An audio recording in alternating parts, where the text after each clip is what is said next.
आज देश में वन नेशन वन इलेक्शन की बात चल रही है। मोदी सरकार ने कैबिनेट में प्रस्ताव पास भी कर दिया है। हर तरह की प्रतिक्रियाएं आ रही हैं। हमारे साथ पॉलिटिकल पार्टी के लोग हैं, सामाजिक कार्यकर्ता। हम उनसे जानेंगे कि वन नेशन वन इलेक्शन की इनकी क्या राय है। वन नेशन वन इलेक्शन, इस पे आप लोग क्या सोचते हैं? देखिए भाई साहब, वन नेशन वन इलेक्शन की जब बात हो रही है तो निश्चित रूप से कुछ फायदे भी उसमें दिख रहे हैं। ऐसा नहीं है, अगर सरकार इस तरफ बढ़ रही है उसके पीछे निश्चित रूप से जो खर्चे जो होते हैं, जो देश में जब भी चुनाव होता है, अगर वो चुनाव अलग अलग चुनाव अगर कराए जा रहे हैं तो निश्चित रूप से खर्च का जो बोझ जो होता है वो निश्चित रूप से बढ़ता है सरकार। एक बात मैं रख रहा हूं जी। लेकिन अभी सबसे बड़ी बात यह है कि सरकार से सवाल इसलिए भाजपा से बनते हैं कि आप वन नेशन वन इलेक्शन की तरफ बढ़ तो रहे हैं, लेकिन आप सिद्ध ये कर रहे हैं, अगर उत्तराखंड में हम लेके चल रहे हैं, उत्तराखंड एक स्टेट एक राज्य है, भाजपा शासित है। निश्चित रूप से आज स्थितियां ये है चुनाव की, आप स्वयं सोचिए कि आप निकाय चुनाव जो है लगभग 1 वर्ष पूर्ण हो चुका है, लिंगर ऑन पे लिंगर ऑन हो रहा है। कई रीजन्स इन्होंने दिए हैं, विदिन अ 6 मंथ चुनाव कराना होता है, कोर्ट सख्त टिप्पणी करता है, तब भी आप चुनाव की तरफ नहीं बढ़ते हैं। आज पंचायत चुनाव नहीं हो पा रहे हैं, छोटी सरकारों का गठन न होना, आप स्वयं सोचिए। एक बहुत बड़ा दंश जो है, एक लोकल जो नगर पालिका हो, नगर निगम हो, नगर पंचायत हो, छोटी सरकारों का गठन न होना, तो जनमानस निश्चित रूप से कष्ट में है, परेशानी की मुद्रा में है। इसके अलावा आप छात्र संघ चुनाव स्वयं सोचिए। आप छात्र संघ चुनाव में क्या होता है कि छात्र अपने जीवन में अगर पॉलिटिकली अगर वो कहीं पार्टिसिपेशन देना चाहता है, उसकी शुरुआत होती है। छात्र संघ के चुनाव ना होना, आप स्वयं सोचिए क्या स्थितियां बना रखी है। लेकिन आप जो है लेकिन आज बात हो रहा है अगर वन नेशन वन इलेक्शन का, और आप देखिए, अगर आप देखते हैं तो 12 महीने कहीं ना कहीं चुनाव चलता रहता है, पैसे भी खर्च होते हैं, विकास कार्य भी अवरुद्ध होते हैं। ऐसे में अगर ये होता है तो मैं समझ से बहुत सी चीजें बचेंगी। मैं लौटूंगा आपके पास, क्योंकि एक बात रखना चाहूंगा संजय जी, इसमें सबसे बड़ी बात क्या है, आपके पास मैन पावर कितनी। अब ये बात जो है निश्चित रूप से इस तरफ भी बढ़ेगी जब वन नेशन वन इलेक्शन की बात होगी। सारे चुनावों को आप इकट्ठा लेके चलोगे तो आपके पास मैन पावर कितनी है, ये आपको जरूर देखना होगा। चलिए ठीक है, केवल मैन पावर की अगर बात की जाए तो सही है, लेकिन बहुत सी चीज़ें हैं। ईवीएम की भी बात देखा जाए, सुरक्षा की बात देखा जाए। सतवीर जी, भारतीय जनता पार्टी से आप हैं, वन नेशन वन इलेक्शन की बात हुई और चारों तरफ इसका स्वागत भी हो रहा है, विरोध भी हो रहा है, जैसा भाई साहब ने कहा। और ऐसे में एकाएक चुनाव में जाना या चुनाव की बात करना, क्या लगता है कि इस समय सही है? देखिए, आपको समझना होगा, कोई भी जो देश होता है, राज्य होता है, राष्ट्र होता है, उसकी एक अपनी संस्कृति, एक प्रवृत्ति होती है और जन भावनाओं के आधार पर देश चलता है। जब ये देश गुलामी के कालखंड में था तो हमने देखा कि कई हम पे आक्रमण हुए, मुगल आए, डच आए, फ्रांस के आए, अंग्रेज़ों ने कई वर्षों तक हम पे राज किया। जब जन भावनाएँ लोगों के अंदर आई तब आज़ादी का जो बिगुल हुआ, तो जन भावनाएं अगर ना होती तो मुझे लगता है कि हम आज भी गुलामी का दंश झेल रहे होते। आज जो वन नेशन वन इलेक्शन की जो बात है, ये जन भावनाओं का सम्मान करते हुए हमारी भारतीय जनता पार्टी केंद्र की सरकार ने इस पे एक कदम बढ़ाया है। मैं विपक्षी दलों से भी चाहता हूँ, उनका भी इसमें स्वागत है कि आप भी देश की प्रगति और उन्नति में, समृद्धि में आइए और वन नेशन वन इलेक्शन की तरफ बढ़िए। जहाँ तक वन नेशन वन इलेक्शन की एक और बात मैं आपको बड़ा रोचक बताना चाहता हूँ, दर्शकों को भी बताना चाहता हूँ। 1952 में इस देश ने, जब हमारा संविधान लागू हो गया था, तो 1952 में हमने सबसे पहला इलेक्शन इस देश में होता है, तो वन नेशन वन इलेक्शन के आधार पर हुआ। उसके बाद 57 में वन नेशन वन इलेक्शन पे हुआ, 1962 में वन नेशन वन इलेक्शन हुआ, 1967 में वन नेशन वन इलेक्शन हुआ। मेरा कहने का ये है कि जो संविधान निर्माता जो थे, उस समय के जो लोग थे जिन्होंने इस बात का गहनता से अध्ययन किया होगा कि वन नेशन वन इलेक्शन इस देश की आवश्यकता है, देश की आवश्यकता के साथ साथ सुनहरे भविष्य के लिए भी एक बहुत बड़ा कदम है। 67 तक हुए, मैंने बताया आपको 20 साल तक हम वन नेशन वन इलेक्शन के हिसाब से इस देश में के अंदर चुनाव होते रहे। एकाएक ऐसा क्या होता है कि 67 के बाद 68-69 में कुछ विधानसभाओं की कुछ राज्यों की विधानसभाओं को भंग कर दिया जाता है। 1971 में फिर कैसा क्या होता है कि लोकसभा के चुनाव पहले कर दिए जाते हैं। उसका मूल कारण आपको समझना होगा कि उसके मूल में और जाना होगा आपको। वो उसका मूल ये था कि जब कांग्रेस की अपनी जड़ें कमज़ोर होने लगी, जनसंघ मजबूत होने लगा, क्षेत्रीय दल मजबूत होने लगे, अन्य जो दल है जो मजबूत होने लगे, जो राज्य से लेके राष्ट्रीय स्तर तक उनकी अपनी पकड़ बनती रही, उसके बाद कांग्रेस ने बड़ा गहनता से इसको समाप्त करा। धीरे धीरे पहले विधानसभाओं में विघ्न डाला, वहाँ की विधानसभाएं भंग करी, उसके बाद नेशनल लेवल पे किया। आज फिर से वही मांग उठी है और ये जन भावनाओं का आधार करते हुए भारतीय जनता पार्टी ने वन नेशन वन इलेक्शन की तरफ और बढ़ी है। मैंने बड़े हृदय से कहा कि बड़े मन से सबको आना चाहिए, देश की प्रगति में सबको आना चाहिए। आप सोचिए कि हमारा सुरक्षा बल जो देश की सीमाओं की सुरक्षा के लिए है, उसको चुनाव की ड्यूटी में लगाना पड़ता है। जो न्यायिक व्यवस्था से जुड़ा, एक मिनट में कंप्लीट करने दीजिए, न्यायिक व्यवस्था से जुड़ा हुआ जो हमारा पुलिस का अधिकारी है, उसको चुनाव की ड्यूटी में आना पड़ता है। और जो हमारे स्कूल के कर्मचारी है, अन्य कर्मचारी है, उन सबको इसमें आना पड़ता है। समय कितना खर्च होता है कि, और दूसरा ये कि कितना पैसे की खर्च होता है। जब एक बार में चुनाव होगा, जनता जिसको परिणाम सुनाए, जनता जिसके प्रति अपनी श्रद्धा प्रकट करे, मगर देश के हित में तो कम से कम ही हमें आगे बढ़ना पड़ेगा। ये कब तक जो हमारे संविधान निर्माताओं ने जिस विषय पे गहनता से अध्ययन करके वन नेशन इलेक्शन बनाया था, उसको खत्म कैसे किया। मेरा कहने का विषय ये है कि आज फिर से हमको लगता है कि जब हम विकसित भारत का सपना देख रहे हैं, तो वन नेशन वन इलेक्शन के बिना विकसित भारत संपन्न नहीं हो सकता है। लेकिन वन नेशन वन इलेक्शन ये आज से नहीं, जब मोदी जी मुख्यमंत्री हुआ करते थे तब से उन्होंने ये बात कही है। हमारे साथ उमा सिसोदिया जी हैं, मातृशक्ति हैं, बहुत महत्वपूर्ण रोल रहा है उत्तराखंड को मातृशक्तियों को बनाने में। Uma ji, one nation one election विरोध भी है, समर्थन भी है। इसमें महिलाएं क्या चाहती है, वे काफ़ी एक बड़ी सामाजिक कार्यकर्ता भी हैं, तो इसमें जो महिलाओं का रोल है, जैसे उत्तराखंड को बनाने में रहा और कई चीज़ों में आप देखते होंगे कि मातृशक्तियाँ आगे रहती हैं, तो उसमें आपका क्या कहना है? देखिए, अभी मैं अपने भाई बीजेपी के जो प्रवक्ता महोदय हैं, मैं उनकी बात सुन रही थी। उन्होंने कहा कि जन भावनाओं का सम्मान रखते हुए मोदी जी और ये हमारी जो केंद्र सरकार है वो वन नेशन वन इलेक्शन की बात करती है। मुझे इस तरह का कोई आंदोलन सड़कों पर नज़र नहीं आ रहा जहाँ पर कि जनता अपने घरों से निकलकर सामने आकर खड़ी हो गई हो कि हमें एक इलेक्शन चाहिए। तो सबसे पहले तो जनता की तरफ से कहीं कोई क्वेश्चन नहीं है। अगर एक मातृशक्ति के रूप में आज आप मेरे से क्वेश्चन पूछते हैं, तो एक माता के लिए सबसे ज़्यादा ज़रूरी है हमारे देश की महिलाओं के लिए कि महंगाई कम हो, जिसके बारे में कहीं कोई बात नहीं है। किसानों के मुद्दे हैं, वो किसान आंदोलित है, बार बार जाकर दिल्ली की तरफ कूच हो रहा है, वो सब हम लोग देखते हैं। एक महिला के रूप में मेरे मन में ये विचार आता है कि अगर शायद किसानों की प्रॉब्लम कुछ हल हो जाए तो हो सकता है कि महंगाई कुछ कम हो जाए और मेरे घर की रसोई में जो खर्चा है वो कुछ कम हो जाए। मेरी चिंता है आज मेरे बच्चों की नौकरी, मेरे बच्चों के पास जॉब नहीं है, मेरे बच्चों के पास काम करने के लिए वो पढ़े हैं, लिखे हैं, वो पूरी तरह से उन्होंने कोर्सेज कर रखे हैं, लेकिन आज उनके लिए कहीं नौकरी नहीं है। लगातार हमारे युवा जो है सड़कों पर हैं। उस आंदोलन को देखने की बजाय, इन समस्याओं को देखने की बजाय सरकार ज़बरदस्ती ये कहने पर उतारू है कि ये जनता की आवाज़ है, ये जनता की डिमांड है कि वन नेशन वन इलेक्शन कराइए। तो मैं इस बात को एक आम नागरिक होने के नाते मैं बिल्कुल डिनाई करती हूँ कि जनता के मन में कहीं भी उनको इलेक्शन से कोई फ़र्क नहीं पड़ता।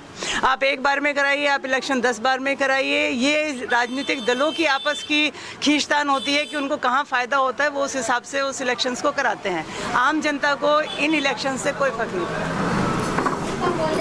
उमा सिसोदिया जी का भी कहना है, लेकिन अगर उसका जैसे आप नेगेटिव चीज़ें जुड़ा रहे हैं तो कुछ पॉजिटिव चीज़ें भी हैं। संजय जी, जैसे नहीं सर, एक प्रश्न है, उसके साथ आपका भी हम ले लेंगे। सबसे महत्वपूर्ण जो आप देखते होंगे कि अगर पूरे साल देखा जाए, कभी यहाँ चुनाव कभी वहाँ चुनाव, सारे लोग लगे रहते हैं। जहाँ चुनाव होता है उसकी दूसरी जगह उसके जो विकास कार्य होने चाहिए आचार संहिता की वजह से डिस्टर्ब हुए रहते हैं। तो ये जो दौर है वह दौर खत्म नहीं होना चाहिए। संजय जी, मैंने अप्रिशिएट भी किया जी, शुरुआत मैंने वहीं से की जी, कि अगर इस तरफ सरकार बढ़ रही है वन नेशन वन इलेक्शन की तरफ, तो अप्रिशिएशन मिलना चाहिए। मिला, बात की मैंने, रखी अपनी बात। लेकिन अभी जो जन भावनाएं जो प्रवक्ता महोदय कह गए भाजपा की, जन भावनाओं के अनुरूप जन भावनाओं के भाव को देखते हुए वन नेशन वन इलेक्शन की तरफ हम लोग बढ़ रहे हैं, सरकार बढ़ रही है। भाई जन भावनाओं से अगर आपका लेना देना होता भाजपा का, तो निश्चित रूप से एक मूल में एक बात छोटी सरकारों की मैं रख रहा हूं कि आप 1 साल तक लिंगर ऑन करके आप निकाय चुनाव, पंचायत चुनाव की तरफ नहीं बढ़ रहे। क्या स्थितियां आपने बना रखी? क्योंकि आरक्षण आप स्वयं कई देखिए विषय थे उसमें। अगर वाकई सारी चीजें पूरी एक प्लान्ड वे में सारी चीजें एक ब्लूप्रिंट उसका तैयार होता है, और वाकई जो मैंने मैन पावर की भी बात रखी है संजय जी, ये बात इसलिए रखी है कि सब कुछ देखना पड़ेगा। ऐसी परिस्थितियां बनती हैं कि शिक्षक जो है वो पढ़ाने के लिए अपना स्कूल में मौजूद नहीं होता है 2-2, 3-3 महीने तक, जब इलेक्शंस होते हैं, जब चुनाव होते हैं। आपके पास मैन पावर कितनी है? लेकिन आपको दौर में 4-5 इलेक्शन तो हुए ना सर। मैं वही चीज बता रहा हूँ संजय जी कि अगर कोई वाकई सारी चीज, लेकिन आज तक सबसे बड़ी बात क्या है, एप्रिसिएशन की जगह एप्रिसिएशन है, लेकिन आज तक ये सरकार भाजपा जो शासित है कहाँ प्रूफ कर पाई है? अभी निश्चित रूप से अभी जो उमा जी ने भी जो बात रखी है कि मुद्दे क्या है, मुद्दे आज बेरोजगारी चरम पे है, मुद्दे महंगाई आज चरम पे है, आज सब्जियों की क्या स्थितियां हो रखी है। छोटी छोटी बातें होती हैं कि आज प्याज अभी तक लगभग 7-8 महीने से 80 और 90 रुपए से कम नहीं हो रहा है। टमाटर उससे तो महंगाई पे भी फर्क पड़ेगा, खर्च कम होगा ना। आप स्वयं सोचिए संजय जी, खर्चा अगर देश वाकई देश हित में कोई बात जा रही है और देश का पैसा अगर कहीं बचना है निश्चित रूप से, लेकिन उसमें सबसे बड़ी बात यह कि आप किस इंटेंशन के साथ उतर रहे हैं। आप वाकई वहीं फोकस रहे, जो बातें अभी डिस्कस हो रही हैं कि वाकई आप जो एक जो खर्चे में जो वाकई एक कमी होगी और एक खर्चे में सारे चुनाव हो जाएंगे, बहुत अच्छी बात है। आप जो सोच रहे हैं या मैं जो सोच रहा हूँ, उमा जी जो सोच रही हैं, वो निश्चित रूप से बहुत अच्छा भी लग रहा है सब कुछ, लेकिन प्रैक्टिकली इसकी इंप्लीमेंटेशन सबसे बड़ी बात संजय जी, जब तक ये इंप्लीमेंट होता है, इंप्लीमेंटेशन तक निश्चित रूप से इसमें बहुत सारी शंकाएं हैं, और इसमें एक पूरा सर्वदलीय जैसे बैठकें होती हैं और सारी चीजें एक पूरी तरह से एक फिल्ट्रेट जो है, आपको छनी हुई चीजें तभी मिल सकती हैं संजय जी, जिसमें कि निश्चित रूप से सरकार पूरी तरह से जो है साफ इंटेंशन के साथ इसमें उतरे और निश्चित रूप से सब कुछ सारे पहलुओं पे ध्यान देके वो सारी चीजें उसके रिजल्ट। सतवीर जी, एप्रिशिएट भी किया जा रहा है, लेकिन सरकार की मंशा पे प्रश्न उठ रहे हैं कि ऐसे समय में सारी चीज को, मैन पावर को कैसे करेंगे, सुरक्षा व्यवस्था कैसे देंगे, ये जो मंशा है सरकार की, उस पे प्रश्न चिन्ह लग रहे हैं। देखो संजय जी, किसी भी देश के लिए सबसे कॉम्प्लेक्स चीज़ होती है वहाँ की आर्थिक नीति। जब इस देश के अंदर जीएसटी लाया जा रहा था, गुड एंड सर्विस टैक्स लाया जा रहा था, तब क्या कहा जा रहा था कि पूरे देश में लागू नहीं हो सकता, इसमें बहुत सारी दिक्कतें आएगी। गब्बर सिंह टैक्स तक इसका नाम देने का काम किया कि इसकी आधी रात को इसको लागू करने का काम किया। आप आज देखिए जीएसटी किस स्थिति में है। उत्तराखंड जैसे राज्य के लिए ये शंका पैदा की गई थी कि ये एक इस प्रकार का भौगोलिक स्ट्रक्चर इसका है कि पठार भी है, पहाड़ भी है, जिसका 86% भूभाग तो पहाड़ का है, 14% भूभाग इसका पठार का है। ये तो त्रस्त हो जाएगा, इसकी व्यवस्था ध्वस्त हो जाएगी। आज जब भारत सरकार आंकड़े रिलीज करती है, 18% औसत दर है केंद्र की, 19% के दर है हमारी, और आप सोचिए कि जीएसटी के लिए इतने कहा गया था, आज जीएसटी किस स्थिति में।